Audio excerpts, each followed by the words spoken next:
चलिए बड़ी खबर का रुख करते हैं और आपको बता दें कि सऊदी अरब में भारतीय नागरिकों को बनाया गया है बंधक। 25 भारतीय नागरिकों सहित 35 लोगों को बंधक बनाया गया है। टोंक जिले के निवासी सोहनलाल बैरवा की हालत नाजुक बताई जा रही है। तबीयत बिगड़ने के बाद भी नहीं कराया गया सोहनलाल का इलाज। बहुत ज्यादा स्थिति बिगड़ने पर सरकारी अस्पताल में भर्ती करवाया गया।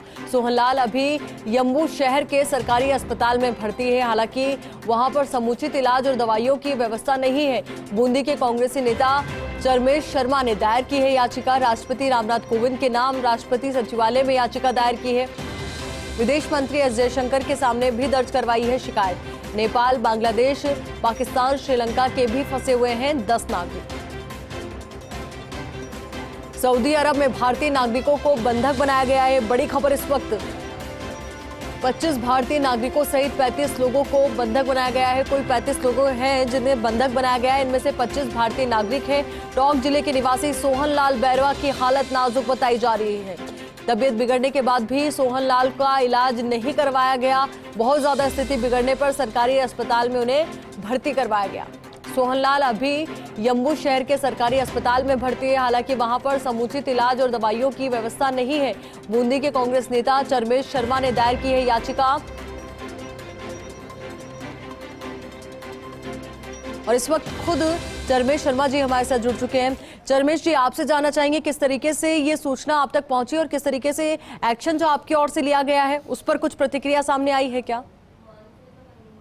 सऊदी अरब के यम्बू शहर में 25 भारतीय नागरिक और 10 अन्य देशों के 35 श्रमिकों को कंपनी के द्वारा बंधक बना लिया गया। और बड़े दुर्भाग्यपूर्ण है कि इन सभी के जो वहां के रहने का जो वीजा है, वैध दस्तावेज इकामा, वो पूरी तरह से समाप्त करवा दिया गया। इनको अवैध नागरिक बना दिया गया। बंधुआ मजदूर बना के काम करवाया जा रहा था। और बंधक बनाने के दौरान जो टोंक जिले के हैं श्री सोहनलाल बैरवा, उनको समुचित इलाज नहीं मिला। बहुत ज्यादा तबीयत खराब हो गई तो भी उनका इलाज नहीं करवाया 7-8 दिन तक। जब वो मरणासन स्थिति में आ गए तब उनको सरकारी अस्पताल में ले जाकर छोड़ा। वहां पर उनके पास कोई नहीं है, दवाइयों का कोई पैसा नहीं है और बड़ी गंभीर स्थिति में उनको ऑक्सीजन चढ़ रही है। श्वास लेने में भारी तकलीफ है, कभी होश में आते हैं, कभी बेहोश हो जाते हैं। तो बड़ी दयनीय स्थिति है। और इस मामले में महामहिम राष्ट्रपति जी के नाम राष्ट्रपति सचिवालय में याचिका दायर की है। विदेश मंत्रालय में भी अधिकृत शिकायत दर्ज करवाई है कि मानवीय आधार पर भारत सरकार को तत्काल कार्रवाई करनी चाहिए और श्री सोहनलाल बैरवा जी का और सभी भारतीयों का जीवन बचाना चाहिए। साथ ही जो 10 लोग दूसरे देशों के नागरिक हैं, नेपाल के, श्रीलंका के, बांग्लादेश, पाकिस्तान के, मानवीय आधार पर उन देशों की सरकारों से भी समन्वय करके उनकी भी मदद करनी चाहिए, क्योंकि उनका परिवार यहाँ पर आंसू बहा रहा है और वहाँ वो लोग जीवन व मृत्यु के बीच में संघर्ष कर रहे हैं। बिल्कुल चरमेश जी, और ऐसे में क्या आपके सोहनलाल बैरवा जी के परिवारजनों से बातचीत हुई है क्या कुछ? मेरी उनके परिवार से भी बात हुई है और इतनी दुखद स्थिति है कि पिछली सप्ताह भर भी नहीं हुआ, अभी 15 मई को उनके बड़े बेटे की शादी थी और उस शादी में भी बिना पिता के, मतलब जो एक पिता मौजूद होते हैं तो पानी ग्रहण में उनके रहने की, तो बिना पिता के शादी हुई है। पिता ने शादी रखवाई थी कि बेटा मैं आ जाऊंगा, लेकिन उनको कंपनी ने वहां पर भेजा नहीं। उनको अवैध नागरिक बना के रखा है। उनका वीजा रिन्यूएबल नहीं करवा रहे और बंधुआ मजदूर बना के काम करवा रहे हैं। कई महीनों तो सैलरी नहीं उनको नहीं दे रहे। तो परिवार की भी एक मजदूर गरीब परिवार है और बहुत बुरी स्थिति है, मतलब ये मान के। बिल्कुल चरमेश जी, देखिए ना, इस तरीके की स्थिति है कि शब्द शायद कम पड़ रहे हैं इस स्थिति को बयां करने में। ऐसे में आपसे ये भी जानकारी चाहेंगे कि जो 25 भारतीय नागरिक वहां पर फंसे हुए हैं, उनमें से किसी से आपका कांटेक्ट इस वक्त? उनमें जयपुर से है सरफुद्दीन जी है, मैं उनसे मेरी बात हो रही है और भी लोगों से बात हो रही है। और पिछले वर्ष भी 2 भारतीय नागरिकों को वहां पर बंधक बना के रखा गया था। भरतपुर के विश्राम जाटव जी हैं और बूंदी नेनवा के गफ्फार भाई हैं।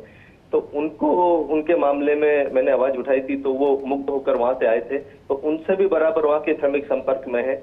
लेकिन कंपनी ने इतना डरा रखा है इनको कि आपने यदि बाहर किसी को बताया तो आप जीवन भर अपने परिवार से नहीं मिल पाओगे, आपको बाहर नहीं निकलने देंगे।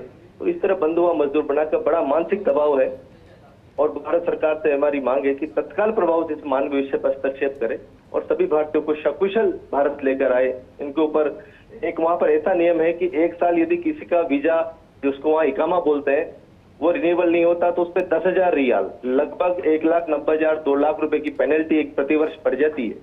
तो जिनके 2 साल के वीजा समाप्त हो गए उनको 4 लाख रुपए की पेनल्टी है। तो ये कहाँ गरीब मजदूर है जिनको वो सैलरी नहीं दे रहे हैं और कहां से 4 लाख रुपए चुकाएंगे, कहां से वीजा रिन्यूअल करवाएंगे और कहां से भारत आ पाएंगे, तो भारत सरकार की मदद की सख्त आवश्यकता है। और हम भी जो भी संवैधानिक अधिकार है उसका प्रयोग करेंगे और इनको भारत सकुशल अपने परिवार के पास लाने के लिए संघर्ष करेंगे, आवाज उठाते रहेंगे। बिल्कुल चरमेश जी, क्योंकि जिस तरीके से ये लोग वहां पर फंस गए, ऐसे में बहुत बड़ी समस्या इन लोगों के समक्ष तो है ही, और साथ ही एक एक व्यक्ति, उसका एक एक परिवार, और उन तमाम परिवारों के सामने एक बड़ी समस्या कि ना तो परिवारजनों से वो मुलाकात कर सकते हैं, ना ही उन्हें सैलरी मिल रही है। वास्तव में ये बहुत बड़ी समस्या है कि वो रोजगार के लिए वहां पर गए थे कि अपने परिवार का अच्छे से पालन पोषण कर पाएंगे, उनको सुख सुविधा दे पाएंगे, और यहाँ परिवार में भी उनको वहां से सैलरी नहीं मिल गई। एक शोषण के तंत्र में वहां जाकर वो फंस गए, जहां वो बेबस हैं, विवश हैं, लाचार हैं, कुछ भी नहीं कर सकते।